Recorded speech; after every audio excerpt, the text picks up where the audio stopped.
गोरेगाव मुलुंड फक्त 25 मिनिटात। आता गोरेगाव ते मुलुंड फक्त अर्ध्या तासात। हो, आधीचा 1 तास 15 मिनिटांचा प्रवास आता होणार फक्त 25 मिनिटांचा। मुंबईचा स्वप्नवत प्रकल्प म्हणजे Goregaon Mulund link road 12.2 kilometre लांबीचा मार्ग, ज्यामध्ये असतील ट्विन बोगदे, उड्डाणपूल आणि रस्त्याचं रुंदीकरण करण्याची योजना।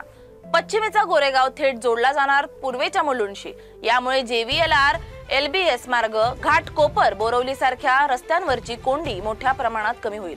सर्वात खास म्हणजे हा रस्ता संजय गांधी राष्ट्रीय उद्यानाखालून जाणाऱ्या ट्विन बोगद्यांमधून होणारं पर्यावरणाचं नुकसान टाळण्यासाठी आधुनिक तंत्रज्ञान वापरलं जाते। यामुळे फक्त प्रवासच नाही तर मुलुंड, भांडूप, नाहूर, ऐरोली या भागातल्या मालमत्तेच्या किमतीही झपाट्याने वाढणार आहेत, हे मात्र नक्की।